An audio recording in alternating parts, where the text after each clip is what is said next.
I'd been working with this builder, but I'd never actually met him. Someone had recommended me to him. Spoke to him over the phone, turn up at jobs, all gear were there, I'd do the job, I'd transfer the money into my bank. And it went on like that for about 6 months. And then he had a load of work doing at his house, this big house in Wakefield. So I turned up one day, went round the back. His kitchen was just like all patio doors, glass. He wasn't there, his wife and his 2 sons. He had these 2 lads that were about 7 and 9, football kits on. Anyway, I knocked on the door and I just saw them sort of like walk along the patio doors, and they did like a proper double take. The mum and the 2 boys, and they opened the door and the mum just went, "Oh my God, you're Jamie Johnson's dad." And literally, I sat down for an hour and a half. I just did not get any work done. And I was like, oh yeah, that must have just been the biggest head blag. Them not have any sort of inkling to just have Jamie Johnson's dad turn up and do some plastering for him. Unknowingly. I tell you what, they got an even bigger shock when I stuck my price in. Yeah, no. Welcome to the Mentality Podcast. We're recording at the incredible Wheatwood Hall Hotel podcast studio. This is a podcast that goes way beyond stigma. We talk about men's mental health and mindset. We encourage the type of conversation that will open you up to another way to live life, another way to see yourself and the world around you. If you are ready for that, you're in the right place. I'm Stevie Ward and I'm an ex-professional rugby league player and captain, and now I guess I'm a bit of a podcaster, a speaker, actor, writer, entrepreneur. I'm still working all that out, but at Mentality we help men take control of their mindset by teaching them to find purpose, resilience, and what I believe is the new success: inner peace. That sounds good. If you are that guy who is waking up to the fact that they need to do something different in life and the same old habits aren't working for you, it might be time to step up. If you want to start your journey with us, you can go to mentality.co.uk/coaching to join the best team you have ever seen.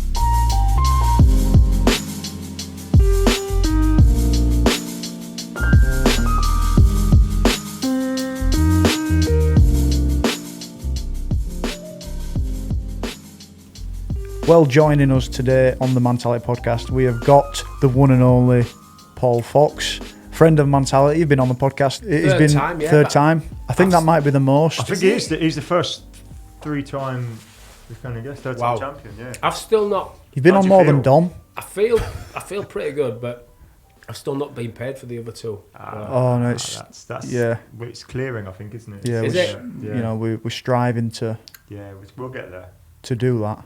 That's a shame. Most of our guests do it for the love of spreading good mental health messages and stuff like that. But I like to do that, but to help with my own mental health, I just I've got a family and a roof, to provide. So it's just it would have been nice, but it's a cycle, isn't it? On the drive here, I overheard some conversations between you and your family. With my daughter. What's the latest stress from this morning? I text her my last text message to her was, "Don't be silly, kiss, nothing back." And then the next one was, "Let's not fall out, kiss." But what did you do this morning? And what was the first thing? Not the charger, I'm talking about. Because... did you eat all the brownies? I didn't. She thought I'd eaten all the brownies that Sarah had made, my wife. Yeah. And I hadn't. So I went in to see her this morning. She went, "Dad, did you really eat all the brownies?" She's 18, by the way. Right? And I says, "Well, yeah, I did actually, me and Ella did." And she went on this complete meltdown. Yeah. So I basically recorded her without her knowing. I said it's complete meltdown. I can play with it, actually. Should we play it as a imagine if I broadcast that. I mean, I sent it to her sister. I just said, "For your eyes only." And she wouldn't be too happy if she found out about that. So probably best not broadcast it. Yeah, but no, I think apart from that, but she wasn't happy. So apart from being a dad, Paul, and a really good dad at that, and a 3-time return, and a 3-time first time ever. Is there some sort of award for that? Must be. Well, there needs to be. Yeah, get you a belt. You've got to have done some things, haven't you? Like a champion, a boxing champion, isn't it? 3 times. Do that. Apart from that, which is probably his top stat, he's an actor. Mm. He is a writer. Yeah. Plasterer. You are a plasterer. Yeah. You are recovering from the hernia operation. Recovering from what was it? Hernia. Femoral hernia in the groin. So quite a weight on that as well, right? You were in a bit of pain for a while. I was at one point, yeah. It was an absolute nightmare, but it's all good now. You were still running quite a bit though, innit? Was that an all right exercise for it? Was it good or I bad? think so, yeah. I had the most pain with it 2 years ago, which it was literally the most excruciating in the middle of the night. Felt like someone was sort of like doing me in the groin with a knife. I mean, Sarah might have been. She might have just been. I don't know. Because it stopped all of a sudden. And you did it lifting, did you say? I don't know. There's no way to determine how I did it, but I might have done it in the gym. I might have done it at work. Apparently straining on the toilet is a... but I'm going to say lifting in the gym. You know. Straining on the toilet. It's a bit of a conversation. I feel you. How did you get your hernia then? Just like taking lots of shits. Yeah. Yeah. But the codeine's stopped that, hasn't it? The codeine did stop that. It stopped the pain, but it also stopped a lot of other things as well. So. Yeah. Stops... Well, it enables a prickly cactus to come out every now and then, doesn't it? That wasn't good, but it was, in fact, a week today, I was released from the hospital. When do you reckon you'll be, because you're still in a little bit, I saw you walking, you're still a little bit nervous, right? I'm just putting that on a little bit. Just waddling, yeah. It's precautionary, is that? Okay, in case the benefits. I don't know, they say 6 weeks before you can lift anything heavy. Is that metaphorical as well? Because you lift, don't you? You lift. I lift a lot. Yeah, I've got a lot of things on my mind. Lifting the mental. I don't know whether it weights. meant metaphorically. No, I think it just meant actual real life heavy things. Fair enough. That's all right, isn't it? That's a nice little holiday prescription. I've had many of them. Do you know I've had many holidays.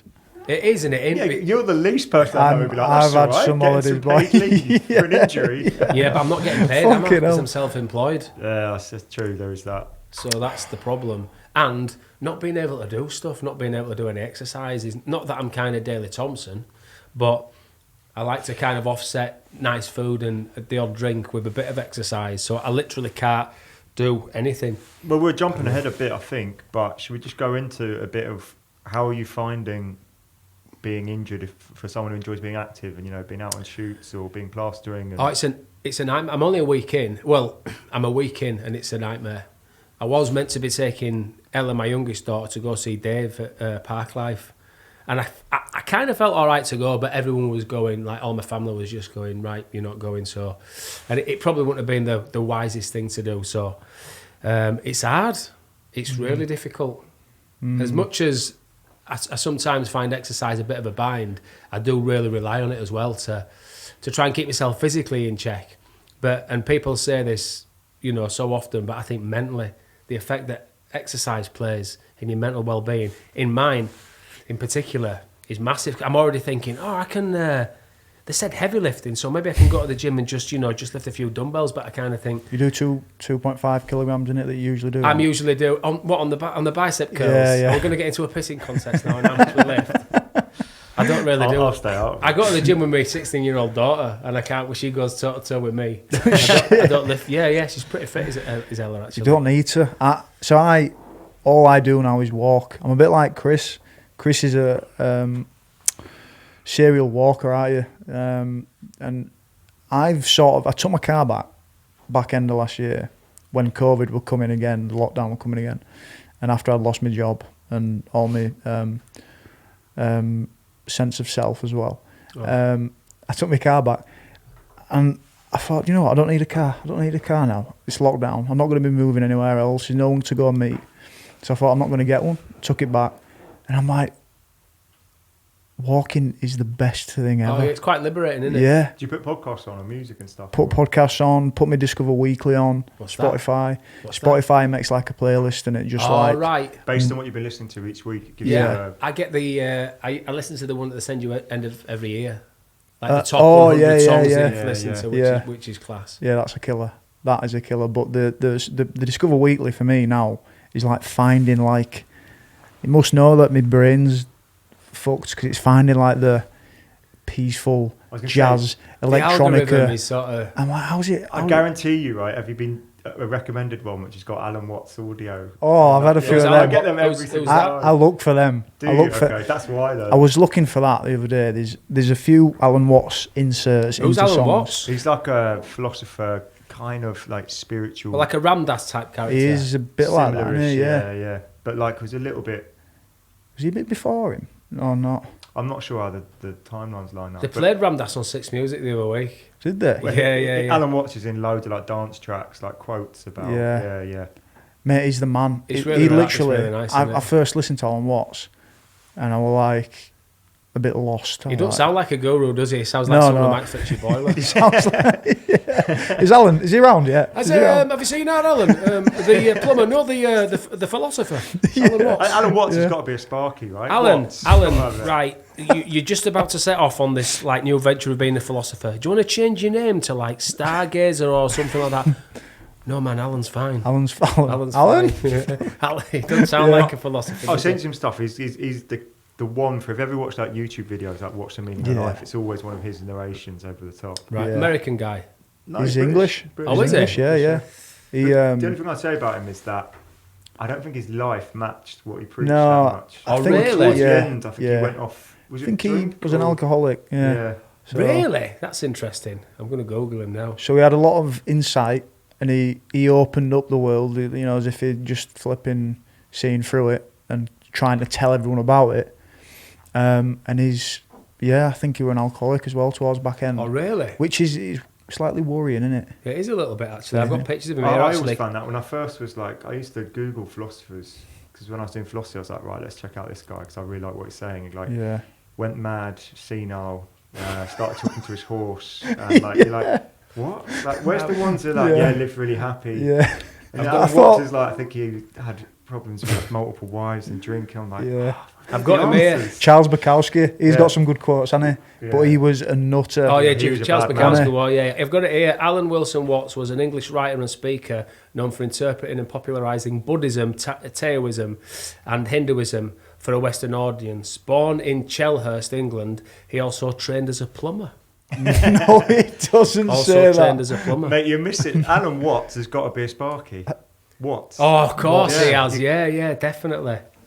He's got to be. That's hasn't why we're writing partnership, probably. But he? Yeah, that's. Of I'm course more we of a- are, aren't we? I forget. So that. you guys write then, don't you? more of a gag man. Well, are you a bit of a philosopher as well, though? You'll be on straight and narrow Well, though still. Yeah, bit of You studied philosophy at university, didn't you? guilty. Who the fuck studies philosophy? Alan Moss. That's what my family said as well. Yeah. Really? I didn't go down amazingly, but It's what's it got to do with them? It's, Is that a byproduct of wanting to know more philosophy? Do you know what I mean? I'll tell you what it is. First thing sowed the seed, honestly, was watching The Matrix. Really? Yeah, There's that the blew new my one's mind. out, you The know. new one's Oh, coming. man, Is it I'm out The now? new one. I'm so up for it. I think it's Christmas, Is December it? this year, yeah. What have they done with that Morpheus though? They've, I they've, know, they've yeah. cast someone else, haven't they? Yeah, it's what like have a they young done? Lawrence one Fishburne, what's happened to He's Furious gutted, isn't Styles? he? Literally was the Fuming. best thing in the whole Yeah. Matrix. He can't have been up for it, or he might have got put too much weight on or whatever. Couldn't have him. He's still with us. Couldn't have that philosopher or know it all coming on as a slob like flipping But no, that stains in his trousers. blew me away when I watched that as a kid. And then I read a book called Sophie's World when I was like 18, 19. I was like, introduction. I think I brought it for you. Yeah, I think you have. Yeah, Yeah, and then I've I got thought a I need third to of the study way this. through that. Dense in it. Yeah, it's dense. It's not for everyone. What is it's it? good. It's good. You can keep plowing through because there's a different, and there's a real like twist kind of in the middle. Yeah. that, like, Is it blows work me. of fiction? Yeah, but it also works as Is it a bit like The Alchemist? no, not really. No, All right. it's like honestly, it's like a history. Could you not lie and just say, yeah, kind of, yeah? I do that all the time No, when people go, not is it at like all. this? And I go, yeah, Yeah, as you know it. yeah. And I do it a lot when people say, do you know so-and-so? And I go, I can't, no, I don't think I do. And then they pull up another reference and I go, oh yeah, not a clue what you're, not a clue what you're on about, mate. 2 or 3 of them, you got to go. Oh, I think I do know what you That's mean. the yeah. rule, actually. You know, if you haven't heard the question properly and you say it again and you still haven't got it, and then you're just like, oh yeah. Is that you one of that's- those? Oh, 100%, mate. I sometimes bail out at the first one if I haven't got a clue. I just think I'm probably not going to know it, so I'm just going to go along with it. But the only danger with that is if they unpick that then and say, what do you think about his early work? Yeah, not for It's- me. Yeah. Like Bob Dylan, you prefer the later stuff. Yeah. That's David. That's not David Brent. Andy Millman in it when they're talking about Japanese film. Oh yeah, he just Seven Samurai is it the one? And it's like, oh, sorry. One Oh of the yeah, references. most of his work's good. Yeah, Who's most of Andy it. Millman? On extras, he tries to blag in with this conversation that he's a big fan of Japanese film, and then they start asking specifics, and he's just like trying to go. Do you know along what? with A kid called Anthony Collette at school, at primary school. Didn't you tell me about this guy over there? I did tell you about Nicolette actually, but that was another Another story. story. Do you know what? We were at primary school, Mount St Mary's primary school. We must have been about 8, and everyone was talking about a boxing match that was on at the weekend. And I was like, on the the edges of conversation, they were going, "Did you see that boxing match?" They were going, "Yeah, we're right fighting." They were going, I didn't say it. And I went, "Yeah, it were good fight, wasn't it?" And I don't know whether he must have smelt a rat, Nicolette. And he went, oh. He said, "That Chinese lad," he said, "Do you see it when he started getting mad? He started doing karate on him." I'm like, yeah. And he went, "No, he didn't." Like in front of everyone. And it was my first example of like being called out for bullshitting. And I still think, in fact, whenever I'm in that situation, Aunt Nicolette's going, "Are you sure you want to get involved in this?" And I kind of go, "Fuck it, Anthony, I'm just going to go." It's cut you deep, that, isn't it? I can remember, don't know why I had for me to say yesterday, but I can remember back in that classroom. Auntie Nicolette. 88, Aunt Nicolette. What was your other Auntie Nicolette story then? I was just... It's just a casual, wasn't it? It was just a casual one, It was a urinal. Talking about... that what we were talking about when you're in the urinal at school. Oh, yes, unwritten rules. And he was... Oh, there is unwritten rules, but and one of them is that you don't wee up the wall, but he didn't get the memo on that one. And it was just about how he just weed right the way up the wall and hit the ceiling, and I just remember being like so impressed. Made it rain. Yeah, there you that go. was it. One of the reasons we're going to get you on, but this is meant to be like, it's been about a year in the making. We're going to do, if anyone hasn't listened to any of the Connected episodes, they're all still on there. Still on there, still up there? Still racking them up. Have you gone back and listened to any of them? I haven't, I was thinking of maybe waiting until we're really out of COVID and going back and listening to them all in one go. I hate listening to myself. Oh, it's awful. Do you know what I mean? It's terrible. I sound so different. Do you know what we should do? We should do like a listen along. A live listen. We should basically listen, and then it can be, I wrote that line. That'd be good fun. That it would actually, because they do like Tim Burgess does like a Tim's Twitter listening parties where he picks like it's been going all throughout COVID now. He's done like loads and loads of albums, and he'll listen along to an album, and he'll get the artists to sort of like tweet along. That's quite interesting. Oh, it's a massive thing now. Not sure we'd have the same. Wouldn't have the same pull, but it's the same sort of thing, isn't it? Yeah. I suppose it's a little bit like the DVD extras when you get like actors saying, "Oh, I remember this scene actually." And I would be quite interested to hear it again. But yeah, look, we were going to do a connected kind of thing at the end to kind of wrap it all up.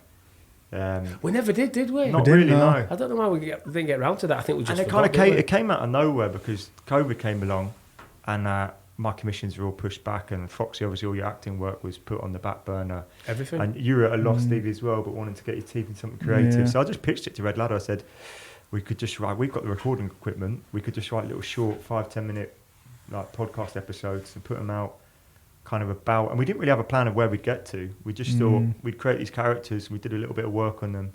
It was during the it was as it actual was going pandemic. on. You were writing it as you were going, really wasn't weird, it? We were wasn't it? writing an Yes. episode on that week and recording it same week and then putting it out. We were kind of whatever the sort of like stats were or whatever was going. We were like 2-3 weeks behind, weren't we? Yeah, but people could relive what was happening 3-4 weeks before. So in that sense, we had that material there. Whatever was going on, we were sort of like we were using that, weren't we? Yeah, but so that's why we didn't know where we'd get to, because we didn't know what the pandemic would end. Well, exactly. And then we had an idea what we'd do with the died. characters.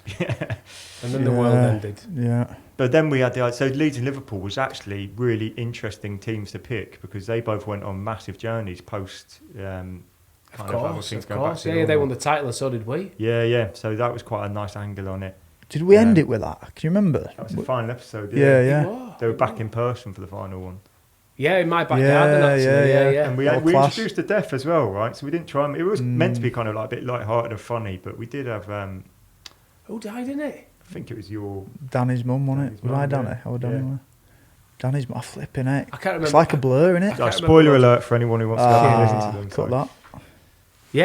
Yeah, I'd be interested to listen to what it sounds like. At the time, I thought this is pretty good actually. Yeah, I enjoyed it. I can remember on one episode, there were good ones because there were some light-hearted ones, and sometimes they were like, right, up for it, like chipper, cheery, all that. But then that one where Danny's mum died, I felt so depressed that day. I didn't want to do all. And then I was like reading script, like, right, today's the day we're going to do that one. Do you know what I mean? Because I felt I could fucking nail this right now. I'm in that space. Do you know what I mean? Yeah. So, you might be able to it's weird. Listen back and say. It'd be interesting if people haven't heard them and they go back and listen now, because it'd be quite weird to relive the starting weeks again. But it's weird from our perspective because as a writer and you as a performer, you're used to getting feedback in theatre anyway, like there and then. Like you can know if a joke's gone down well in the room. Oh, you know instantly on stage. Yeah. That's. I mean, you get feedback off stage, but I mean, 9 times out of 10, people never tell you if you No, honestly, exactly. yeah. So we got the odd tweet, some really nice messages from people saying some lovely things. I think we got a couple of like reviews. And Got some really good reviews, yeah.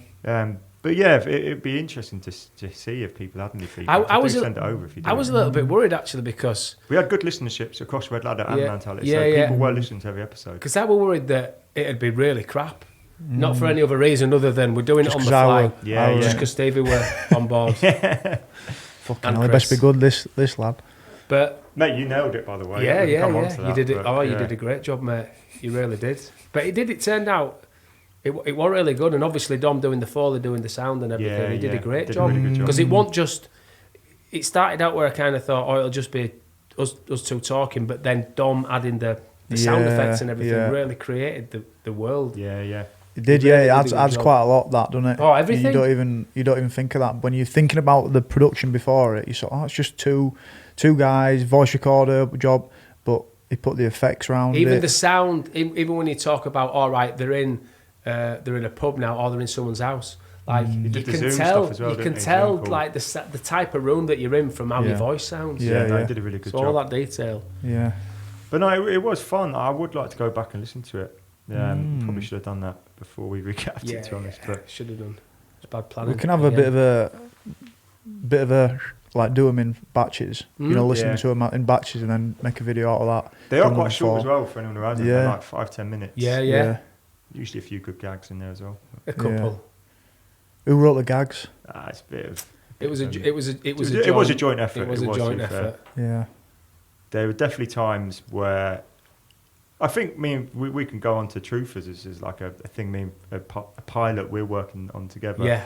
But it's not easy to write with someone, and we do have quite a good rapport. Like none of us are too precious about stuff. No, you can't. I think we both do make it better. You can't, but it is difficult because there'll be stuff that I think you've definitely got to be able to say, I don't think that works. Yeah. You ain't got time to sort of like dance around and say, yeah, I think it's all right. Like you've got to say, I'm not sure that works, and vice versa. Otherwise, you're just going to get nowhere. Do you have to sit down and sort of imagine the type of person that's going to listen to it and enjoy it? Do you know what I mean? Do you have to have someone in an mind? Audience in mind? I don't do it that way. No. I don't know if you do, Foxy. No. I just I come from a place of where I think, is it believable? Is it funny? Whatever it is that I'm trying to write. I'm the intended audience for my stuff, if you know what I Oh, mean. yeah, me too. Me too, definitely. You know when you watch like comedy on today and you just think, fuck, I could do something so much better than that. Well, I think most of it's shit. Yeah. I've got to say, and I'm not putting myself out there as the next Ricky Gervais or anything, but most things that I watch, I just think that I just don't think it were funny. The stuff that isn't really bad, but it's just not laugh out loud funny. I'm struggling a minute with comedy, I think. What have you tried recently? I tried that Motherland actually, and I thought the first episode was good. The second, I can't have thought much of it because I've tailed off it. Do you know what I mean? It's when you get somebody, you go, this is class, innit? You know, and then you. I finished Motherland. You see, I liked it. I liked it without laughing out loud loads, but I did like it. Yeah. You see, I did actually laugh out quite. That's one of the ones I watched when just doing a little bit of homework on sitcoms and good ones, and that's one of the ones that I stumbled across. I did actually really like it. Anna Maxwell Martin. She's good in it. She's a good actress. That stick, that really highly strung sort of middle-aged woman where everything is just going wrong around her. She reminds me loads of my mum. We're really funny. But I tell you what, there were so many things that I watched. I bet I watched about 10 sitcoms, various episodes on Sky, Channel 4, BBC, and I just thought most of it were shit. Just being brutally honest, my favourite comedy, my favourite sitcom over the last few years is Stath Lets Flats. Yeah, you've told me. You've still not watched that. Have you watched that? No. Oh my God. What is it? It's on Channel 4. It's called Stath Lets Flats, and it's about this. I don't know whether he's Turkish or Cypriot or Greek, and I apologise if that's mildly offensive. But him and his dad runs an estate agents, and he's his son, and he's proper. It's a little bit slapstick, and he's quite sort of clownish. I think he owes a massive debt of gratitude to Sacha Baron Cohen, because he's quite like Borat. But I would say, I'm not saying it's as good as The Office, but I would say it's the funniest thing since The Office. It's a big shout. Wow. Yeah. Straight. I've been telling you to watch it for ages. What's it on? iPlayer? It's on Channel 4OD. Right. You know what actually was, not to give you a plug, but Ladhood was pretty decent. Yeah, I enjoyed that. I enjoyed that. Foxy was in Ladhood. Yeah. Good, Foxy were in in one that. it was just one episode. But you were like a recurring character. You were a good quite a main character in that. isn't it? Oh yeah. Episode 5, Schnecker. Isn't there another series coming out? Yeah, He's not. I'm not He's that's- not in it. That's. I'm not on I it. felt like he It's a was shame. due another. But I don't know. Maybe. I thought Yeah. that was class. Well, yeah, the producer just said some really nice things. Said, "Oh, it's like everyone's favourite episode," but just because of the type of character that he is and was, there was just no room for him. I don't think. It's like, how would they bring him back into it? Yeah, there'd be just like the guy that writes it, Liam. We need to get him on actually. He would be Yeah. class. He'd be a really good guest, Leeds lad, Garforth. Yeah. Although he's a Man U fan. Oh, I think Yeah. we're busy that day actually. Yeah. When's he coming up? But yeah, well, good. I love that, lad. I've not seen this. I will watch it. I've not watched it because I'm not in it. I mean, it's kind of why I've not watched it, but I will get round to watching It's weird, isn't it? When you're in stuff, you have a different. Is that you with the rhinos basically? Yeah, you have a different inside like viewpoint compared to everyone else. Do you know what I mean? It's strange. Like virtually everyone's got the same perspective on it, apart from the people who are in it. And it's like, obviously, you watch yourself, whatever you're doing, you're like, oh, fucking hell. You're just thinking, why did I do this or why did I do that? And it's like, you just can't. You just need to try and watch it objectively. Although the Sky Sports documentary on concussion that I've been doing, I'm not told many people that at all really, but on that I'm just like, because I'm just being that like honest and that just like not trying to be all, just trying to show people. I'm like, I'm all right with it. You know what I mean? It's just because you're not playing a character. You're just being yourself. Yeah, you're just like. Because do you know what I think it is? I think whenever I've seen myself or heard myself being interviewed, if I can spot myself like acting up or playing up and not just being myself, it jars, it sticks out, and I just think, oh, what you doing? What you being like that for? But but that might just be your perception. You know, you do actually sound different when you're talking compared to when you hear yourself back on tape or whatever. Oh. Yeah, it's a fact because of like there's something to do with like the vibration of your jawbones and all that sort of stuff. So you literally, I know it's like, oh, I sound so different but you actually do. Yeah. You know? No, I can believe it. Which is mental, isn't it? I think I've never heard anyone say, "Oh, do you know what? I really enjoy watching myself." At least once a week, I I'll love sit listening down, to myself. I watch old episodes of Jamie Johnson, and I get a real kick out of it. Yeah. Which is what Foxy's best known for those who don't listen. Jamie Johnson. Jamie Johnson. Is that? Well, you probably are, right? That's the thing you've telly-wise. If you're sort of like between the ages of 8 and 14, is that CWBC show that? CWBC. Every now and again there'll be like a young teenager who just like goes completely like fan mad for Foxy. During the England, you watched the did England I tell you about that? Yeah. Watched one of the England games over the road with a mate, and we'd set up the TV outside, and there were a few people there, like neighbours and friends, and this one bloke brought his friend's little boy. This lad, he must have been about 12 or 13. I can't remember his name now, but we're all sat watching, and then this kid were like proper clued up, knew his football. Proper little stat-o, who were coming out with all these stats and everything. And then he got halfway through this particular stat and he just looked up at me and he went, "You're Jamie Johnson's dad?" And I went, "Oh, yeah." I says, "Oh, yeah, well spotted, mate." And he went, "I can't believe it." And he's just like, his face was just, he was beaming from ear to ear. That's class, that. Oh, honestly, it would just, I mean, because... That's pure, like, starstruck, innit? Like, I genuinely... I love all that shit. I'll sometimes, like on the odd occasion, like kids will stop me in the supermarket, and I've got all the time in the world because I love it. It's great. It's fun, you know what I mean? And this lad was just. I didn't take it riffing on this here. He was like, "I can't believe it. Who'd have thought it this morning when I woke up? I'd be sat next to James Johnson's dad." And then he just like took a little pause and he went, this is the best day ever. He was a proper super fan, so I did some photos with him at the end. But then when I was back on set, I got Lewis and a couple of the other lads to do him a video and sent him a video with a little personal message. I mean, it was, I charged him 50 quid. I've still got bills to pay and everything, you know. It can't just be handing out joy willy-nilly. I can't just be handing out videos from, you know, famous young men. Sounds a bit young, doesn't it? The best one was when you said you were plastering a house and you were just doing this room, and this kid came home and he was I'd been working for Jamie this. Johnson's dad's in my house. I'd been working for this builder. That's fucking funny. I'd been working for this builder, but I'd never actually met him. Someone had recommended me to him. Spoke to him over the phone. Turn up at jobs. All gear were there. I'd do the job. He'd transfer the money into my bank, and it went on like that for about 6 months. And then he had a load of work doing at his house. Lived at this big house in Wakefield. So I turned up one day and went round the back, and his kitchen was just like all patio doors, glass. He wasn't there. His wife and his 2 sons. He had these 2 lads that were about 7 and 9. Football kits on. And anyway, I knocked on the door, and I just saw him sort of like walk along the patio doors, and they did like a proper double take. The mum and the 2 boys, and they opened the door, and the mum just went, "Oh my God, you're Jamie Johnson's dad." And literally, I sat down for an hour and a half. I just did not get any work done. And I was like, oh yeah, that must have just been the biggest head blag.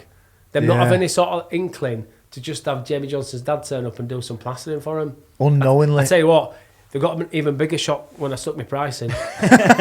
Yeah, no, an hour and a half flipping. Well, I didn't get it all done. Yeah, It always too comes back right. to money, doesn't it? It always does, mate. You're self-employed, you know. Sad. Got to keep the wolf from the door, aren't you?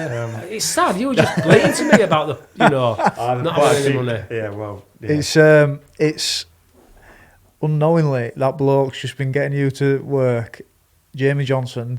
I bet they thought, why the fuck is Jamie Johnson plastering? Celebrity plastering company, like you can book Jamie Johnson's dad. Yeah, why don't you start that? Get Gary Wilmot round to do your garden, or you know, Christopher Biggins to do your gutters. I should have thought of someone like a bit more modern. That's like that's famous people from the 80s, isn't it? I only know him from like Big Brother. I know Christopher like, Biggins. That's my frame of reference, basically, the 80s. But yeah, I mean, looking at it from their point of view, it must have been like the biggest head blag in the world to just have, you know. Definitely. And it turned out it was their favourite show as well. They'd just been watching it that morning. The thing, I think people have this thing that just because you're on telly, you've got to be a millionaire or something. I don't think people realise that. Well, you do. A lot of I actors think that is a thing, are kind of out of work a lot of the time. You might see them in a show, but it doesn't mean that they're living in a mansion. It's like a lot of them have got to have day jobs. Obviously, your main ones you've seen loads of things. Your main ones, fine, but up until that point, they'll have had something that they did to supplement acting. Yeah. You know, you've got. I remember to chatting to you. You said you wouldn't give up plastering even if you sort of got more, like got where you could have be paid just from acting. Like you enjoy it. Do you know what? There's an element of like job satisfaction and everything, but there's also an element of Jesus Christ, another day. You know what I mean? At the coalface, and it is a good crack working with your mates. So there is that element of it. I mean, look, let's be honest. If I were earning $100,000 a year, there's a good chance I probably wouldn't be plastering. But then say that.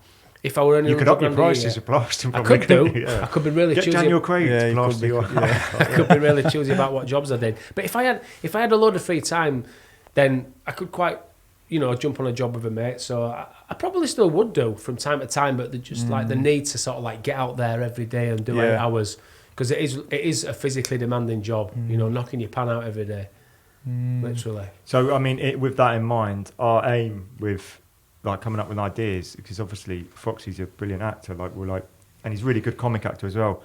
So we wrote Connected, and we had an idea. I can't remember where it came from, but we wanted Truthers. we just wanted to do something around conspiracy theorists, and Foxy was going to play this Mick Michaels, who's got his Truth Will Always Triumph is his channel, and we think it's so ripe that to do like a comedy around conspiracy theorists. Massive. I'm really happy with our pilot. We've got a few good people to look at it.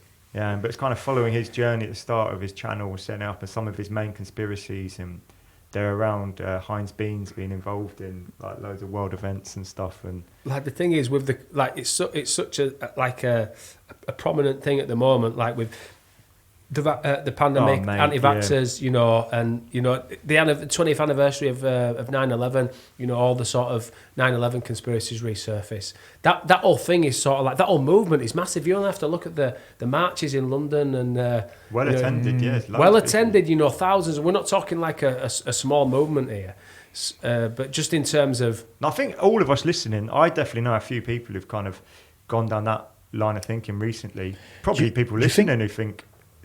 Heinz are behind all the world events and like. Do you think it's people are more open to it, or they're just more open to putting it out there?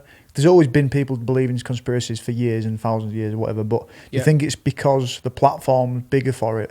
I think that's definitely one thing to do with it. I think the rise of the internet. I think the fact that you can access information, you can find out anything on the internet. You can find out how to do anything. You can find out anything about anyone.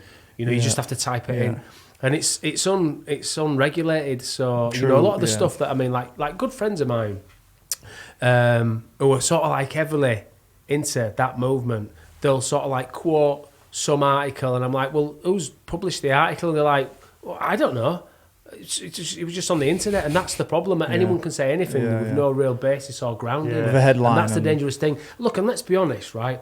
Everyone loves a bit of gossip. I'm one of the nosiest people I know. If there's a bit of gossip on the go, I'm like, what are we talking about? And it's like that, but it's on a grand scale. You know, before like the rise of the internet, you had like the moon landings, you had JFK. You know, allegedly, sort of like, allegedly.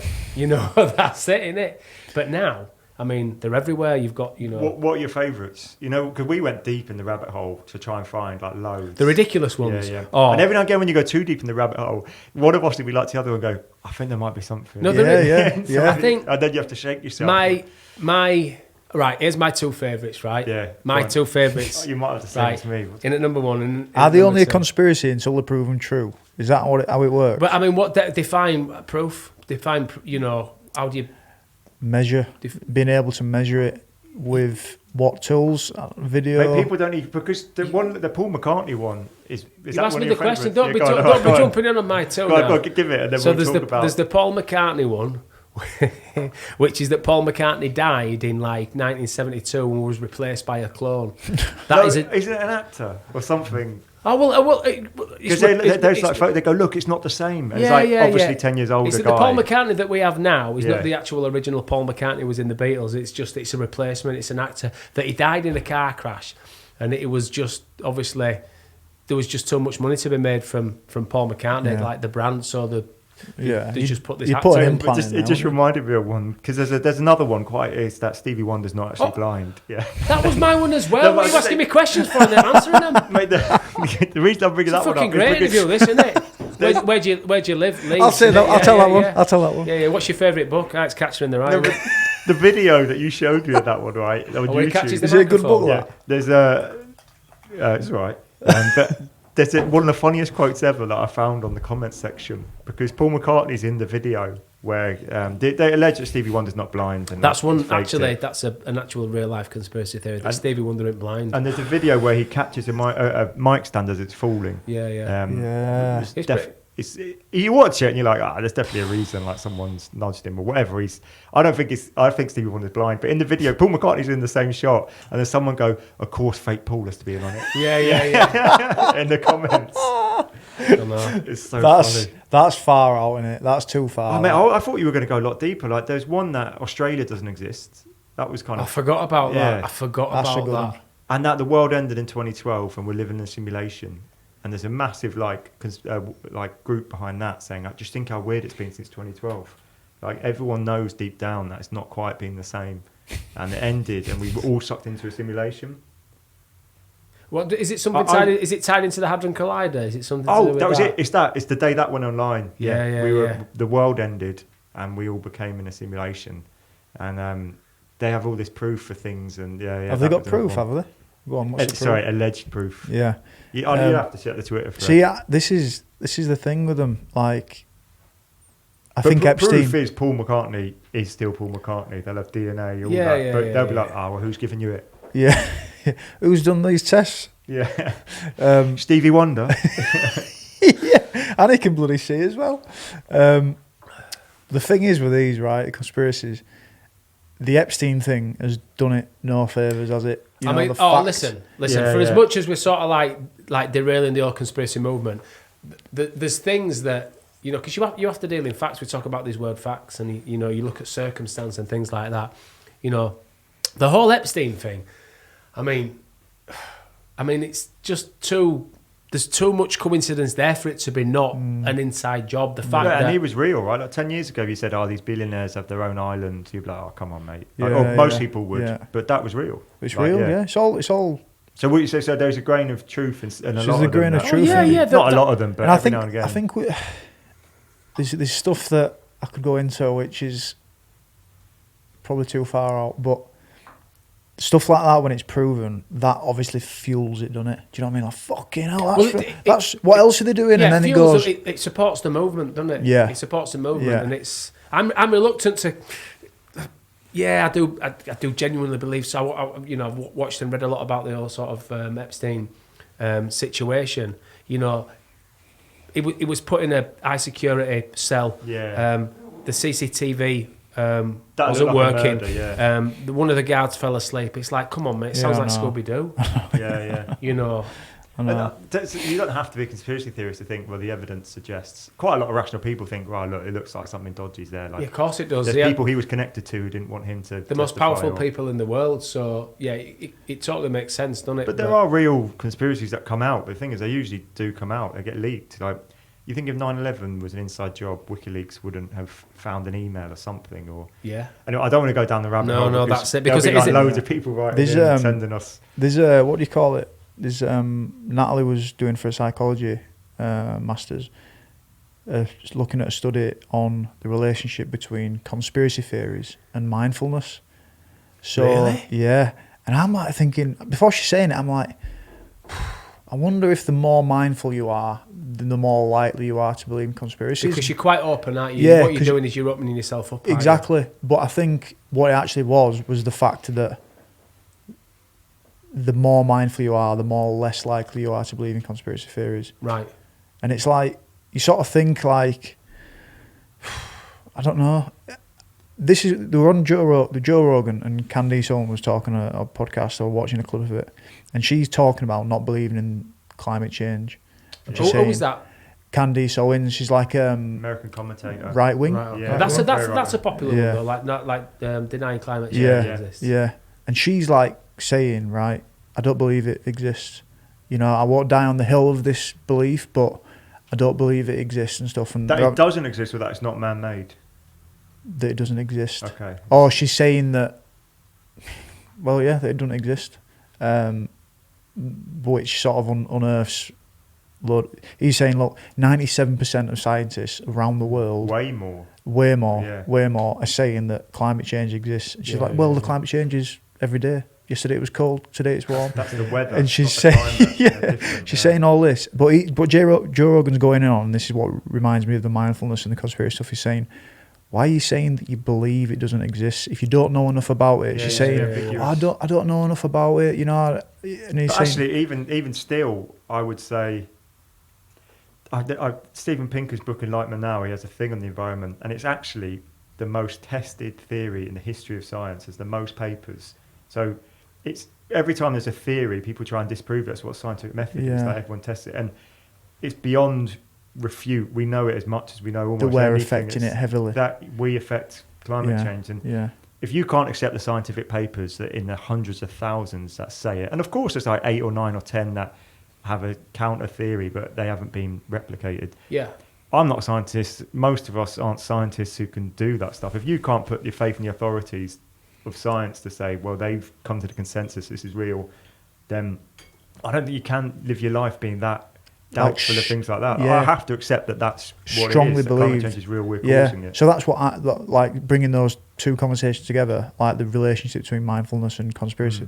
I'm thinking she's never meditated in her life, right? If she's just throwing everything on one belief for when she's not even taking in any evidence, not understood what her belief is even, and how much she's got behind it. Do you know what I mean? It's Do you think it's like, I find sometimes when you know one belief from someone, you can probably guess them all. Do you know, when you say Yeah. right Yeah. wing climate change scenario, Yeah. you're like, well, it's almost like you get that given with that when you support that team. Yeah, Like, yeah, yeah. I think you should try and be.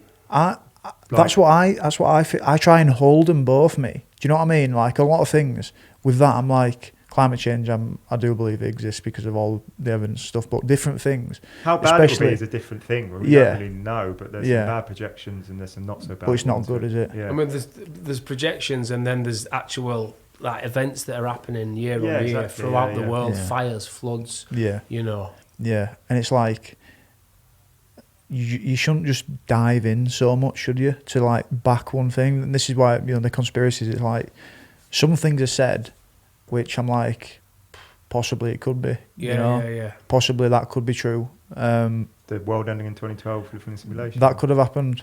You Could have know, done. big year for me. That 2012 debut year. So Was it? I went downhill from there. Yeah. So No. nah. But yeah, it was debut year. So Mate, you went up. that much. I must have been glitched and gone on to rugby You were the league, one who. That's it. You were rugby the guy, league live or something. Do you know what I mean? You're the guy in the Matrix who's like, right, I want to come You're back as a Neo. rugby league player. Yeah. You're the one who sells them all out. Yeah, You yeah, just yeah. think, I want to come back as a rugby league player. Yeah. And then I want to leave early and set up and make this mental health. Yeah. And when it goes, sure, Yeah. Mr. Ward, we'll put Yeah. you. That's it, isn't it? He's a tour agony, that lad. Yeah, that lad yeah. in Matrix. But yeah, and it's so I just try and you see all these beliefs, see all these conspiracy theories and stuff, but I don't jump too quick to No, say you've it's got a to load of shit. You've got to keep. You've got to be healthily You've got to skeptical. you've got to keep an open mind. I Yeah. mean, I debate often with a mate of mine who's.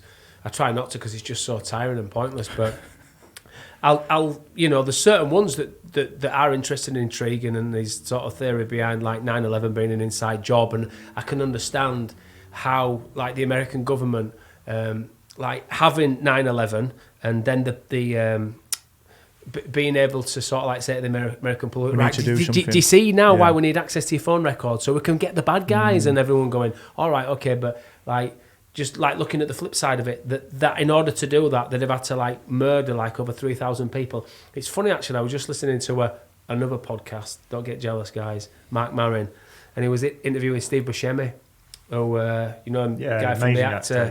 Yeah. Is he Boardwalk Reservoir Empire, Dogs? Reservoir Yeah, Dogs, yeah. Fargo, Yeah. brilliant actor. Well, he was actually a fireman, and the day after 9/11, he was retired from the fire service, but he did like 4 years in the fire service before he kind of made it. Day after 9/11, he still had his fire helmet and his jacket. He got on the subway, went down. Went to his old fire station, Engine 55, as how they refer to it, and ended up doing like 5 or 6 days' work down at Ground Zero. He was top actor then, right? Yeah. He was at top of his game. Oh, back then, but I mean, Reservoir Dogs had been out. Yeah, He was in yeah, The the Sopranos, 90s, so yeah. he'd made it, for all intents and purposes. But he's saying that he's producing a documentary now called Dust, and it's about the long-term effects of the falling of the towers, because like, there's cancers, there's people that died of cancers as a direct result. In the immediate aftermath, he's talking like in the first 10 years, because they were saying that the firefighters and the people that didn't perish, what are the long-term effects? Got higher cancer rates. The higher cancer rates, and it's we're seeing it now, but you were seeing it like 10 years after. There's a really good documentary on BBC, 9/11 in the Survivors. In the War Room. The Survivors there's two of one. them. I haven't seen that one yet. Yeah, but, I haven't seen that one that you've seen. But no, yeah, I can't buy into the inside job stuff at all. To be honest, when I look, It's all a bit into too. it, It's too high concept. It's there are things. Look, the thing is, one of the things that conspiracy theorists use is confirmation bias. They sort of like search through the facts and go, that one supports my theory. So there's that one, and I think there was someone who took out an insurance policy the week before the towers went down. So, that supports his theory. The fact that like this one, and I don't know whether this is true, is like I think apparently they found a passport. They found one of the terrorists' passport at Ground Zero, which I kind of think that is a bit of an unlikely thing. This plane with a ton you're of getting fuel. roped in, aren't you? I There's can see little it, man. I things, can see it in your little eyes. things that pull you in. And we're going to end that one. But Yeah. anyway, But you can just go on and on, can't you? It is a funny world to, what I thought was an excellent film, Four Lions, right? Oh, like it to was kind of touch a world that fantastic. people are kind of scared to touch, but do it in like actually humanising Mate. way. And I think it's what we're trying to do, not just trying to take the piss. We're trying to humanise, and there's some funny things in there. Like he's got his own funny conspiracies, But it's a bit of everything. We're trying to explain how he got there as well. Yeah, I think. Do you know what? Thinking about it, I think it. Obviously, we've done a good job on whatever draft we're onto, but I think it is definitely worth revisiting. I think it needs having a sort of look retrospectively in my mind's eye. We might do a people just do nothing style where we just like YouTube some stuff or. Yeah, definitely. I've not seen that much of people do nothing, but people good. just do nothing. But Have what I you have seen seen the is film? really good. No, have you? It's just out, isn't it? It's just out now. I've not seen it. I'm worried, man. I'm worried. I about am it. a little bit. 'Cause Yeah. you know when they I think do it might film turn it. No, but what about Alan Partridge, Alpha Papa?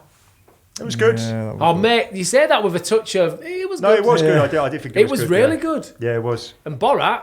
Yeah, listen, come on. I mean, Borat was. Borat's probably the funniest fucking film of all epic, time, wasn't arguably. The second one. Did he have a series leading up to it? Oh, he did, wasn't he? That is a Yeah, conspiracy theory. The second one is shite. I turned it off. But there is some ridiculous stuff in it though. In that second one, when It's bad. do you know, like when he runs in dressed as Donald Trump, doesn't he, to the Sean Penn's talk, Yeah. and he runs in as I think I turned it off. at that's that point. mental. But have you seen the bit at the end where he's with Rudy Giuliani? Giuliani? Yeah. Oh, he's in You the seen hotel that? room? Yeah, I've heard about it. and he's undoing his belt and that. Bit ropey, isn't it? Yeah, I think that my problem with it is that I held the original one in such an high place. Whatever Yeah. he did next, Yeah, it you're not were always going to be tough. But Where I were just, you with David Brent, Life on the Road? I thought it were all right. I thought it was quite good. I thought it was a good drama. You were all right. You're not as. It- It's it- not The Office, but I just felt, without breaking it down too much, I just felt like it needed Gareth. And everyone hated him from the start. It's like he didn't have anyone pretending to like him and get on with him, because he had no power. Yeah. And it was just like, everyone just slagging him off from the start. I'm like, come on, you've got to like, we're on the journey. We don't want to just look at him as if like we feel sorry for him all the way through. Can I just highlight something now you've mentioned Gareth and talking about sitcoms? That's something completely new different. name. Have you a sitcom? Anyway, let's just park that idea. Talking about sitcoms, I can't not say it now. Sitcoms. Are you going to get Detectorists? No, I think Detectorist is unbelievable. Yeah, I think that's gold. I'm talking It's amazing. about this country. Oh, right. Oh my And the God. character in this country Who is is Gareth. Gareth? Yeah, Yeah. 100%. And I can't watch Yeah. it because it's Gareth. Can't you watch it it? looks like him. It is good, but It is Yeah. good. it's hard to get past. But I had to that. turn it off because I thought it's just Gareth. But there's a few sitcoms now that have copied that structure in there. But, I mean, he even looks like Gareth. He Yeah, looks like yeah, him and he sounds yeah, like him. He's got the yeah. same haircut. Yeah. It's not. It's really good. It is good. Mate, I have, you watched se- that Lockdown. have you seen that Sacha Baron Cohen, the America one? Yeah, Watched a little bit of yeah, it. there's some pretty scary. Like, Yeah, it's not a yeah. conspiracy to say the people at the top are like there's loads of corruption and these people yeah, are like narcissists crackers. and like Crackers, dangerous. maracas. Yeah. Yeah, without doubt, man. That's how they get there. A lot of them, right? Well, I'm going to say this point, and this is the last on questioning authority. But I was watching The Mind Explained on Netflix. What's that? I've It's got like, it stored up, but not watched it. yeah, it's just like it goes through Mind Explained, meditation, sleep, all it dreams. good? All, yeah, it just goes in on half an hour, and it's a psychedelics one. And I'm watching it, and I'm watching the sort of the facts and the research and stuff that they've got now. And there's this bloke, right? He's got like crippled by like anxiety of death. He's just been diagnosed with cancer, and he's talking to him like an interview at the start. And he's like crippled with anxiety. He's so scared of death and that. And he's tried all these pills, tried everything. Anyway, he has a psilocybin trip. Bit of therapy before, psilocybin trip, bit of therapy after. And mate, just one bit of ingredient, right? He comes back and it's gone. Changed. No anxiety about death whatsoever. He's not even bothered. He's going to see if it's progressed, his cancer. And he's sat there and he's like, I'm not bothered. And I'm like thinking, there's like something from the ground, right? He's not taking it every day. He's not having to spend loads of money. Just one thing done right, and it's changed his world forever, right? And I'm like, I'm watching it, I'm just like blowing my mind. I'm like, why have we slept on this? Yeah. And then it goes through the psychedelic revolution, you know, that was so long ago, and they start playing around with it, the invention of it, playing around with it, the sort of Woodstock and everyone sort of being hippies and taking it. Timothy Leary, talking about all those guys. And then it talks about, and then it shows like the adverts that they used to put on, and it talks about the war on drugs. And there's these adverts, and they're talking to the screen directly to the camera, and they're saying, look, if you take this, you will die. You are going to, you're gonna, your mind is gonna like explode. All these scary things, right?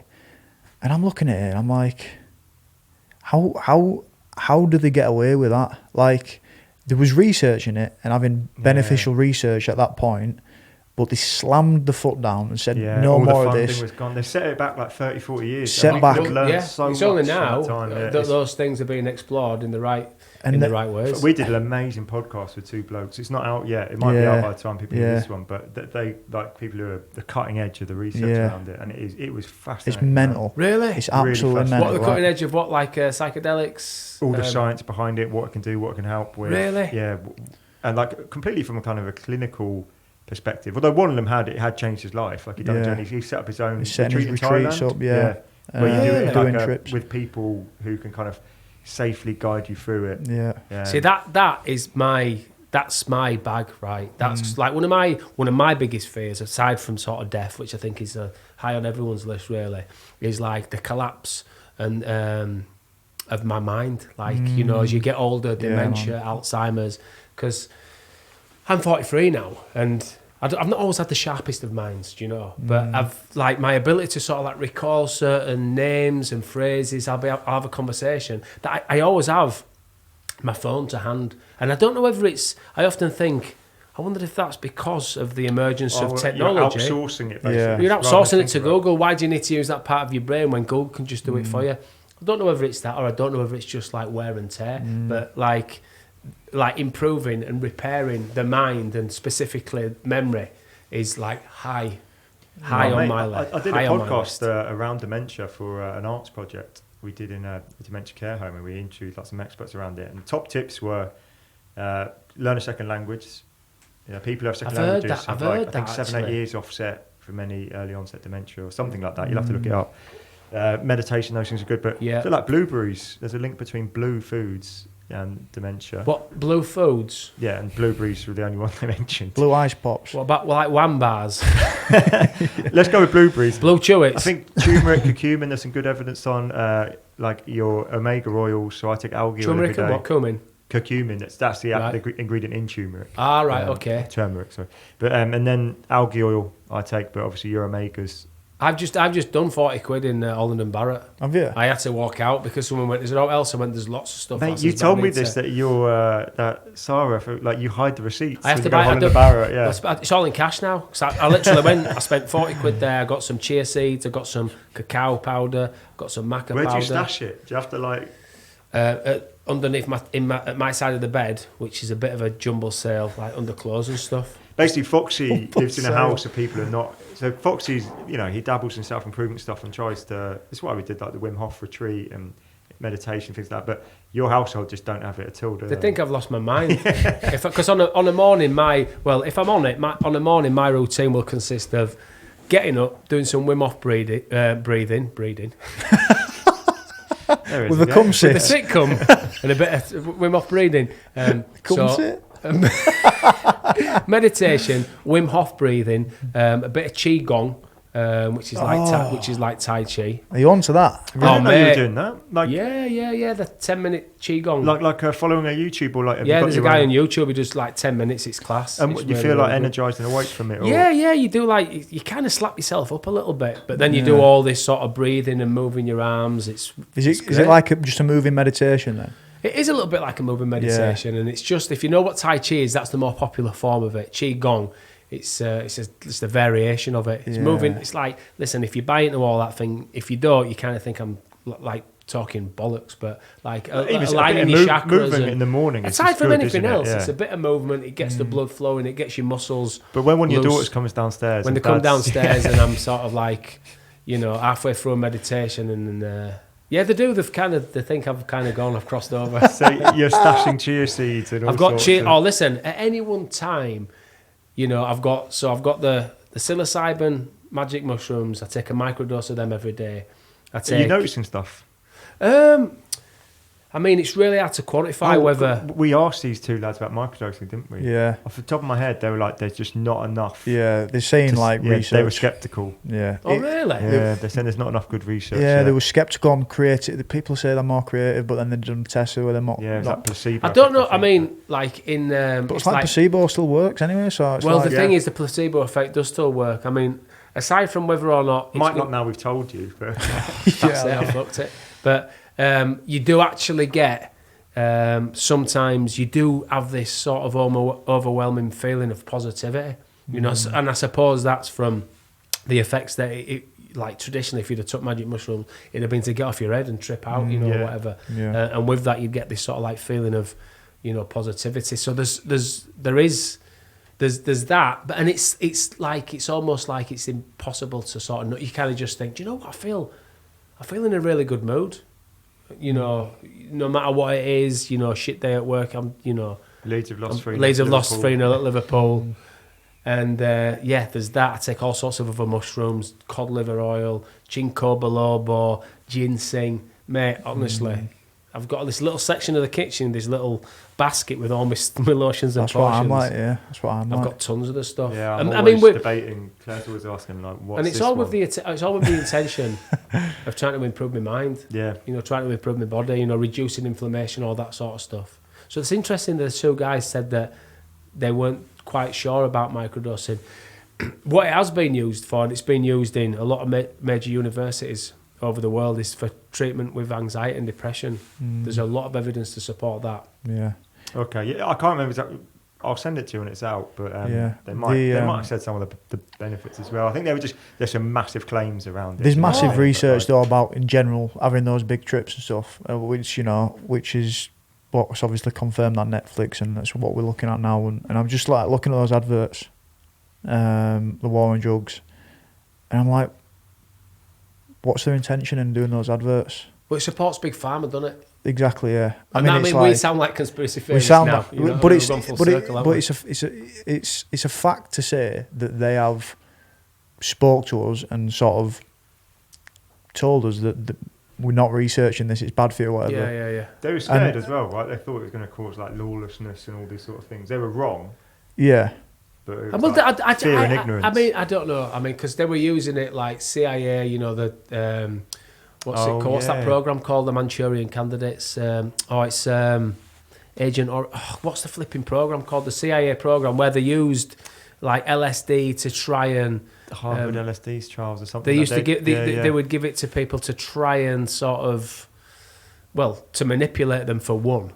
It's like a great truth drug. You know, if you've got someone and you need to get something out of them, give them MDMA, give them a load of hallucinogenics, and they'll just whatever. But there's a program, and I can't remember what it's called, the CIA run program, where they used LSD. So they were studying it for a bit, but yeah, they knocked it on the head for society, didn't they? Wider. So yeah, that's further down that rabbit hole. We went down the rabbit hole there, didn't we? Yeah, we just basically touched nothing. I thought it must have been the acid tab we all dropped before the show. Yeah. When I started Mentality 5 years ago, I was committed to creating a hub that would offer the knowledge and experiences to allow all of us to go beyond the stigma that cripples many men into a life lacking fulfillment. It would be a lie to say that I knew the impact Mentality would be having on people's lives, but we are. And it blows me away when someone gets in touch to share with us how we've helped them. So, today's podcast sponsor is Mentality Counselling, and I want to share with you a testimony from a guy who went from listening to this exact pod to making the important step to start counselling. Just wait until you hear what he has to say about his experience. If you are someone who this resonates with and you are ready to get the help that you deserve, head to our website right now and get in touch with John. I found it almost impossible to share my feelings and emotions with others. This was evident in our first few sessions. John was patient with me, providing support and guidance, but also gave me the necessary push when I needed it. Our sessions have changed my life. I now use my feelings and emotions to my advantage rather than letting them control my life. John has given me the tools to continue to improve outside of our session, and I am so much happier now. Let's move on then briefly to Okay. when we talked about Self-improvement. I was going to go Leeds United actually. That's a shame. That's a shame. As well, I mean, after the Liverpool game, this is recording just after. I kind of need that kind of That debrief, just to let it go. some LSD mushroom wipe to just think life's all right again. Did you watch it, Steve? No. We're just thinking about the best line about self-improvement. Do you want to go back to self-improvement? I'm just thinking. You can do, mate. It's your show. No. I mean, it's mentality, but it's the Stevie no, Ward show. I was literally just. Here he comes again, putting his agenda on it. I was literally just fading out then, thinking about what that line is on the back of that new T-shirt that we're releasing. The lines with self-improvement, but your brain's gone. Have a think about it, love. Have a think about it. Talk about Leeds United. Talk about Leeds United though. Did you watch the game? Yeah, you watched it, Steve. Oh, you watched it, Steve, right? looking at me. Yeah. My mind's gone as well now. Yeah, I did watch it, mate. I did. Although I had my mate round, Ben were round, so I was watching it and I was sort of like, having conversation. And I was going, yeah. So I had my eyes on the screen and I was going, yeah. I was like, trying to watch the game, but it was terrible, wasn't it? There was no redeeming qualities from any of the players apart from Calvin Phillips, yeah, Phillips was and Meslier. Unbelievable. Yeah, Phillips was playing. So good. It was What's happening? What's happening? We obviously know we've lost 3-0. Look, listen, there's two ways you can look at it. Like, one way you can look at it is that, that's it. As a lot of sort of fans are saying, we've been found out. I hate this sort of like these stock phrases, phrases that people use. It's like, we've been found out. No, we haven't been found out. It's the beginning of a season. Yeah. We've got new. We've just brought Dan James in. We're playing arguably someone who's going to be top 2, possibly win the league twice. Right? All 4 of those teams it's hard to split, and we play 2 of them top 4. Definitely, they're both going to hammer a lot of teams this year. So and us included. Like it's we one were of well those, beaten. One of those things that you can analyse it all you want. It's like the better team won on the day. They were absolutely world class, arguably best attacking line in the world. You could put it up against anyone's, couldn't you? Paris, City, Man U, and it's just one of those. You've just got to move on. You've got, it's. Where's he playing Dan James on? He came on for Harrison on the left. Yeah. And I think, because there's that's where he plays the best. That's where he plays his best football on the left as well. How did he go? All right. The game was gone, right? Yeah. I was there, so it's hard to. I haven't watched. I only saw the highlights of basically their goals. I couldn't watch. He seemed to be doing all right. I couldn't watch it again.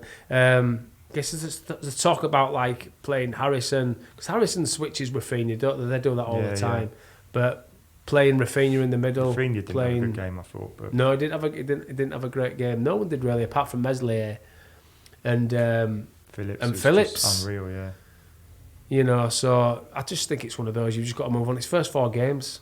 And look, a point against Burnley away isn't great, but it's not the worst result. Point against Everton at home it's really looks hard like a good place to result go. now. It's Burnley. It's a really hard place to go and get a result. I think it's the only points Everton have dropped so far was a point against us. We were the better team, arguably. They could have scored a couple after 2-1. They had more chances than us, but we dominated. But it's not a bad more. point. And then we got hammered by 2 teams who are going to be going to get shitloads of points this year. Yeah. So the season starts Newcastle next 3-4 games for me. So it's a massive game. Every game's a massive game, but I mean, people listening to this will have the benefit of knowing whether we went on like a 7-game losing streak or something. Oh God. Yeah. I think we'll be all right. I still think we can be in the best of the rest of that mid-table mix and still be like maybe nick top 10. But 11th, 12th isn't a bad season. I think we definitely struggle in midfield. I think they need to find someone to slot alongside. Whether Click regains his form from 1920, whether. I was just saying that kid is that Lewis Bate from Chelsea. Yeah. He had a really good game against West Ham in the 23s. He looks really good. But one thing that does, I say, concern me, we always revert to the fact that Bielsa knows best. We all know that. Yeah, we've talked about this. Like you can't question God. You can't question We're him. human, right? So everyone has their doubts, don't they? But one thing that does piss me off a little bit is his reluctance to play, is to promote from the 23s. You've got Somerville, Greenwood, Geldart. Let's see how this season progresses, because Struijk came in last year, Shackleton's come through. Yeah, Shackleton has come through, but he's used him sparingly, hasn't he? I mean, Shackleton's one of my favourites. Great utility player. Stevens got Oliver Casey. They all got minutes in the Championship and obviously haven't impressed or kicked on. But we'll see, because there's a lot knocking on the door heavily now. Do you know what I mean? That Gelder, I hear that he's a proper world beater. He really, really is. But I mean, the thing is, unless you're playing him as a 10, he's not gonna ask Bamford. Because obviously Rodriguez next in line if Bamford's injured. But the only way I kind of see him get him on is if like Bamford's had a world, he scored 2 goals, and like you bring him off after 75 minutes.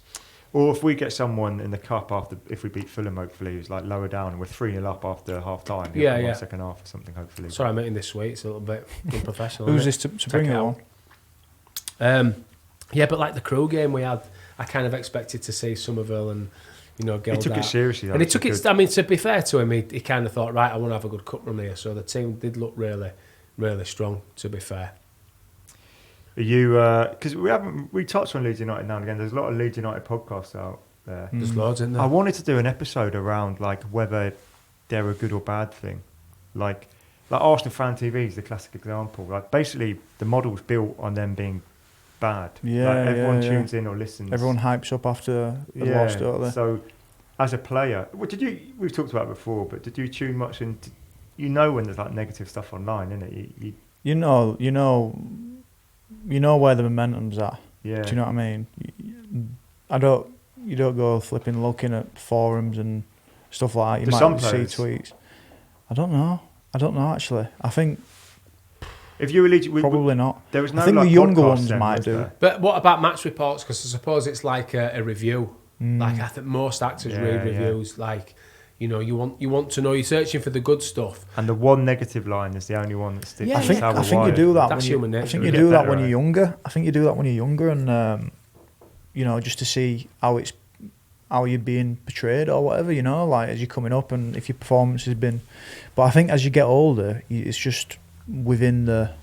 Do you know what I mean? It's within the team. I'd never look at reports. I'd never read a review.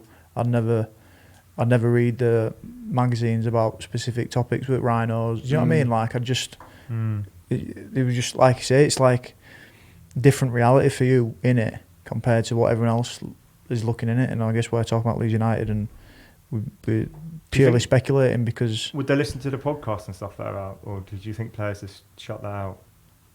No. Yeah. No. I wouldn't have thought so. No way. Not being an elite level sportsman myself. They must see, like when the Arsenal Fan TV clips come out, that's a different viral they sort must of see like, those ones, and I bet lads hammer them. Do you know? Like, oh fuck, have you seen? Yeah, but yeah. that's become that's almost like a parody of itself now though, because that's like Arsenal TV is the best example of that. And I'm sure that it started like quite organically, but now surely they must seek out like the biggest nutter, who's going to sort of like come up with some absolute gold. Because I listen to Square Ball now and again, and they're quite good, like a lot more moderate. But I guess they've got a YouTube channel now. But we do have a big like fan reaction one. I don't really see like a Leeds United, and I'm not sure I want to. But do you know what I mean? I follow a kid on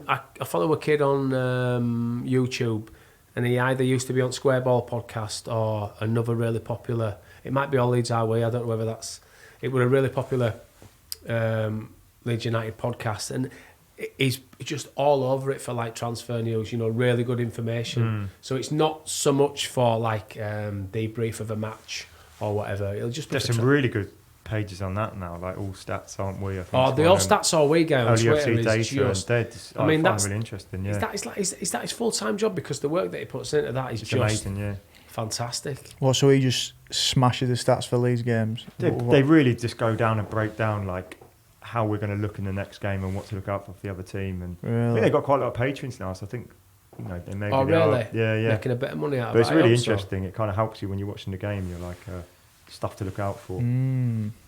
But yeah.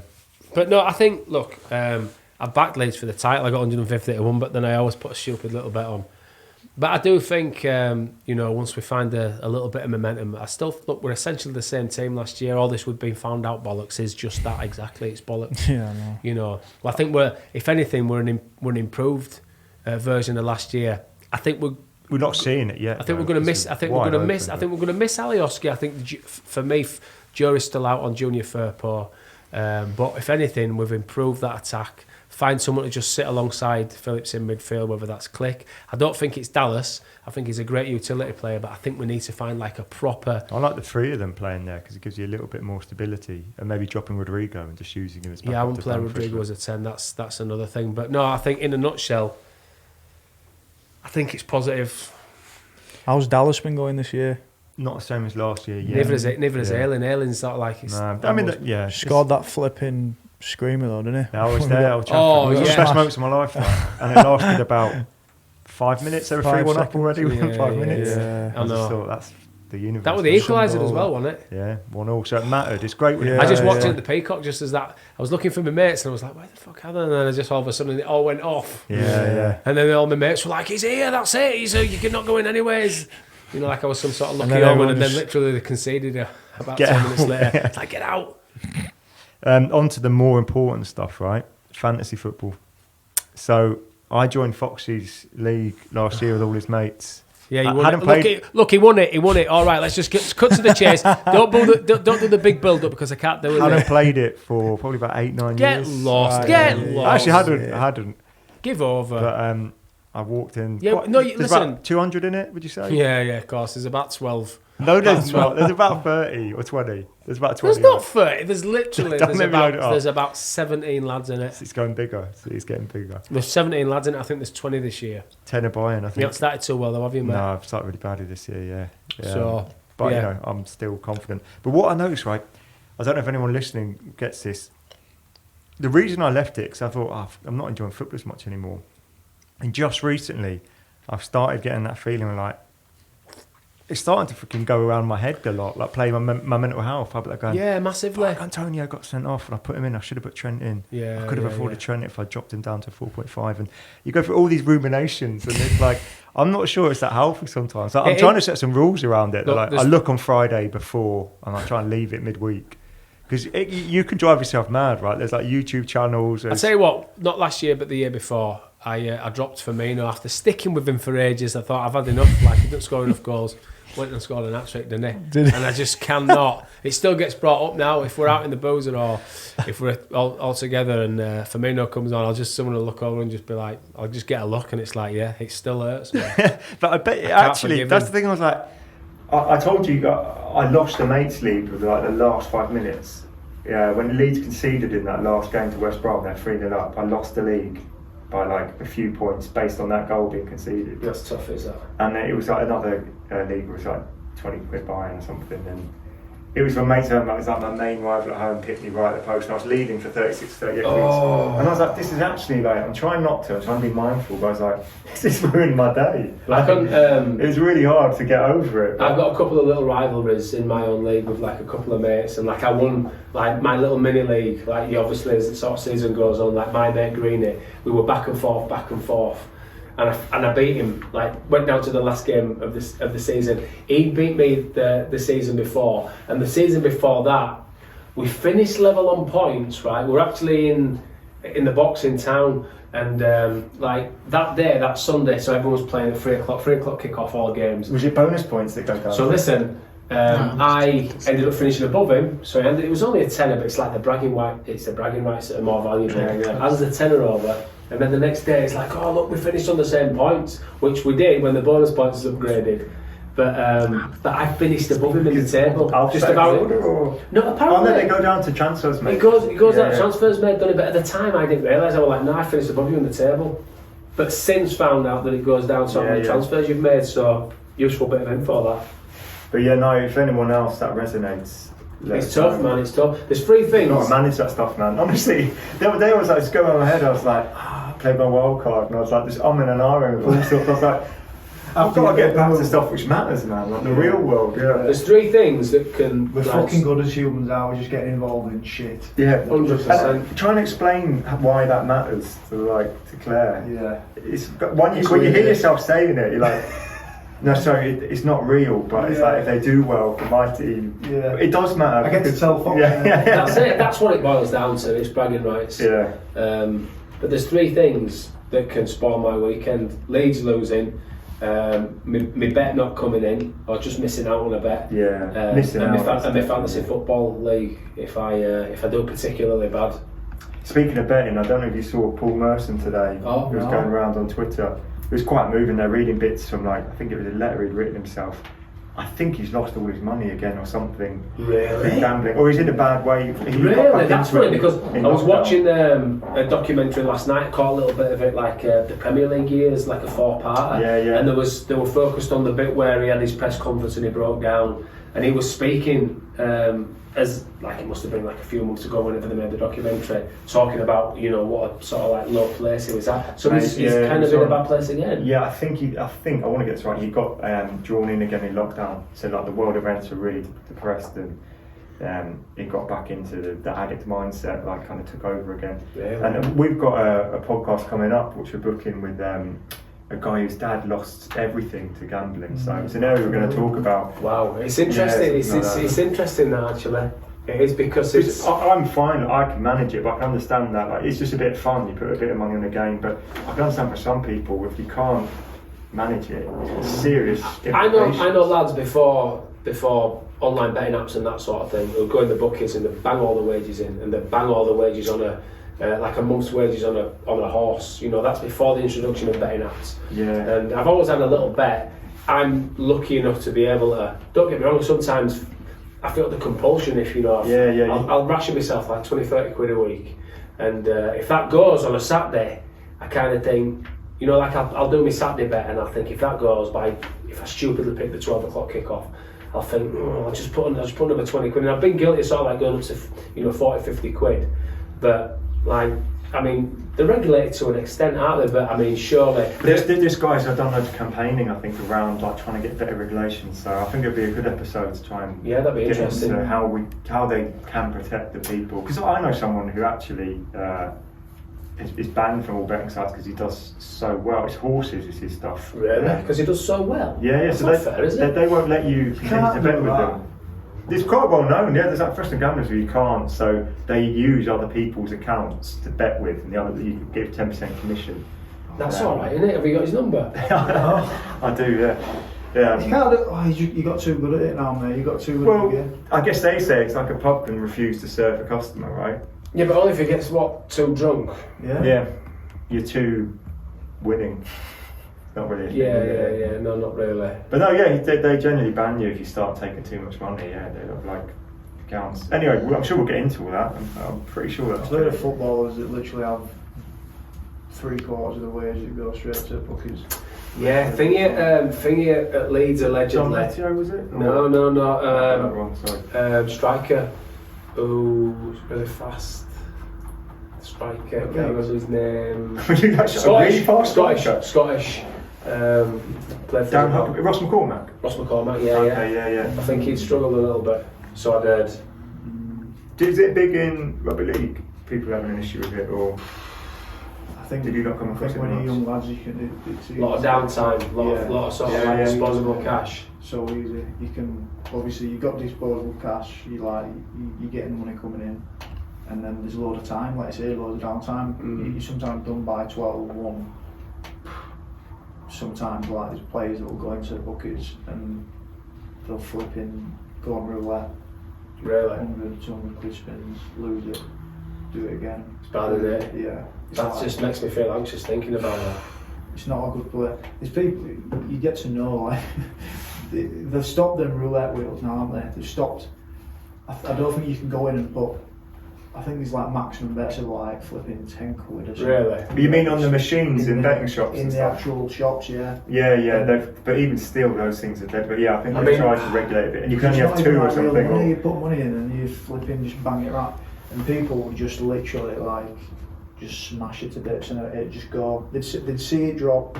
Yeah. Some people would go, they'd see it drop and they'd walk out because they knew it's dropped at that place where they'd not got a bet on. Right. And I'd like stop him down. Like, what's he doing? Like, I'm like waiting to see if he actually wins, and he's already gone. He's like, do you know what I mean? It's like, but that's you've got you're in that environment, like egging each other on or whatever.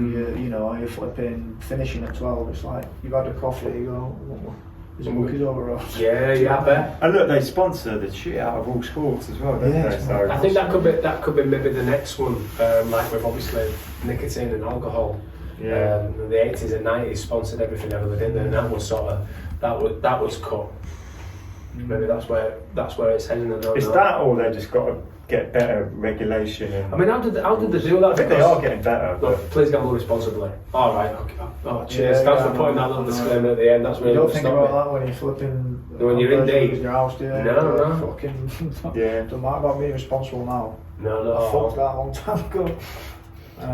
But yeah, that'll be a good chat with the podcast. Yeah, so we're looking forward to that one. Only other thing I wanted to bring up, mate, was Jumbo Chords. Do you want to tell us a little bit of a plug? So I knew you were back in. Your first love was wanting to be a musician, right? Music was my first love, Chris, and it will be my last. But you got back into it recently, as in over just at the start of lockdown, actually. You got the band back together. Got the band back together. No, it was never a thing before, but this particular band anyway. A lad who I was sort of friendly with, a lad called Andy Armitage, who used to be in like quite a big Leeds band called The Colours. Back in the day, like mid-90s, they were on the verge of getting signed and supported some really good bands way back when. So yeah, he just rung me and he said, he sent me a message. He said, do you fancy getting a band together? And I want that arse. And he sent me some stuff, and I actually thought, I'll have a listen to it. And when I listened to the songs, they were really good. So just over lockdown, we just, when we could, actually, I think lockdown came before we'd actually, had we practiced before lockdown? I can't remember. But it was around about that time. But then when restrictions were lifted, started to practice, and then, played our first gig a couple of weeks ago, Rodley Social Club. I mean, forget. What do you play? Guitar? Drums. Drums And backing vocals, mate, yeah. It was quite funny because I remember you called me and you were like, it's the sort of place where I think people were expecting covers, isn't it? And you're like, no. Oh no, that's the thing. Oh, was that? It's no covers, it's all original. So Yes. we played. Did you play Wonderwall? No, someone came up halfway. In fact, halfway through the set, I mean, one of the stages as such, we were just playing on the floor. Halfway through the set, this fella came up and he went, I'm just asking on behalf, it's not for me this, mate, I'm just asking on behalf of this lady over there, do you know Mr. Brightside? And I went, I know drums, mate. I said, but I don't think these know it. So, would you mind playing it? I went, well, I can play it on the drums, but it'll just be the drums and it won't be nothing else. Oh, right. And then halfway through, he went, I know you, don't I?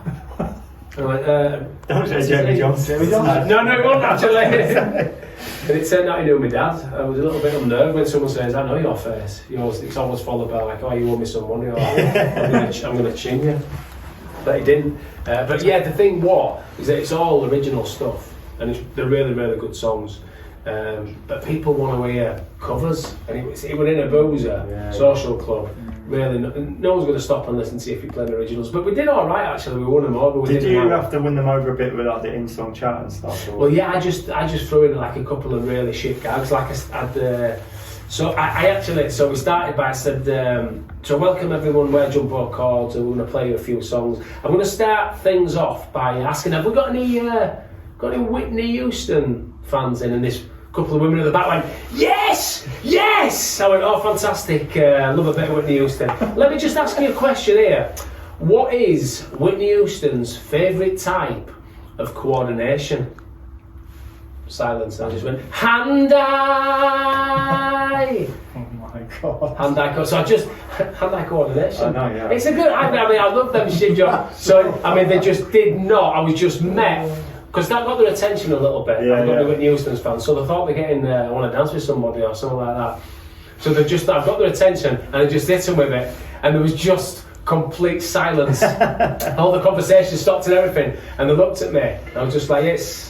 Hand-eye coordination. Anyway, 1, 2. So, yeah. So that was it. I thought you were going to say Bed Bath and Beyond. She died in Bath, didn't she? Bed Bath and Beyond.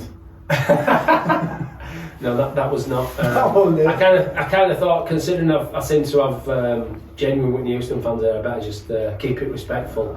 But I did the old. I'd just like to thank. I'd just like to say a big thank you to my neighbour for lending me a large plastic sheet tarpaulin. So I just threw a few of those in, and I think, to be honest, Bed Bath and Beyond. That's a good one, that.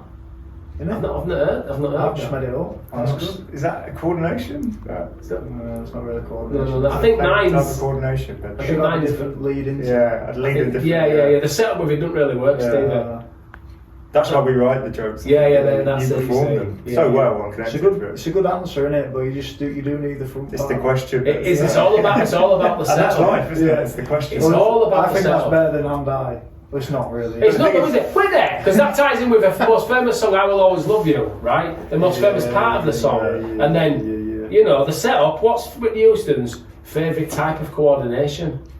Hand-eye. Actually, I heard it on a podcast like a week ago. That joke? Yeah.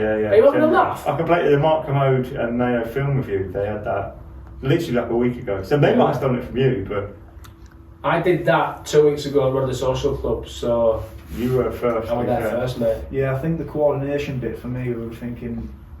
You're still trying to get it going. I think he was going, go to the bed, you go, this is the order, you go, bed, bath, and then she's gone beyond. Oh, I think Stevie. that's what- Maybe my advice to you is to let that one go, mate. I'm still I would trying let to that- figure out where that let thought that came one from. go. Thank you for listening to. Thanks for listening. That is the rest of the end of the Don't- Well, Yeah. tell you what, we should get one of your songs to play it out or something if you can send one over, like just a minute or. Well, we've got... Get his intro, Yeah. says. I tell you what, we've not finished any demos yet, but as soon as we do, What gigs have you got coming up? so we've got, I ain't got any dates, this is really the worst sort of advert ever. We've got a gig in November Social somewhere. club again. No, not social club, we might play again, I don't know. Not been asked back. We've got a gig, listen, I'm joking. nothing for that. Surprised I was upset I didn't get an invite. I think I did invite you. Did you? I think so. Okay, I thought you might be playing yourself in before you start spreading it loads a bit. But what was it like getting back out there? It were good. It were really good, and we had a good drink afterwards. But the only thing is, I promised everyone, because I live local, I'll go pick all the gear up the next day. It's a fucking nightmare, hungover. Took Cedric the dog down with me, and Foxy's dog Cedric is an absolute legend. yeah, that wasn't the best idea. But you know, we've got a couple of gigs coming up. We've got, but I don't know where they are. So they're going in November. So catch Jumbo Chords. So believe that. I was going to try and text quickly, but I can't be asked. We'll put it on the show notes and we'll put it in the intro or something. Could you do that? Yeah, definitely. I'll text you. Yeah. We need an intro and outro though of your song. We'll get Foxy to do it. Yeah, that's right. Yeah. I tell you what we'll do is we could maybe do like a little acoustic version of something which would be quicker to do rather than wait for us to finish the studio demo. Yeah. How Do does it. that grab you? Yeah. Right, mate. On that note. Yeah. Ben Bath and Beyond. Ben Bath. That's what they said. If this was connected, that would be the name of the episode. Yeah. Ben Bath and Beyond. I'm going to make that joke, wouldn't I? Mate, please don't. Yeah. Please don't. I'm going to put my sweet back That's in. how slow my brain got now. I'm like that. No. It's a great punchline, mate. But It's a good punchline, Yeah. yeah. It's It's the way fine. the punchline. There's got to be the setup in There's gotta it. be You've the- thrown the hook without the jab. Yeah. Right, You have no more any- news. Thanks for listening to the podcast. And we'll play you out to Paul Fox, Jumbo.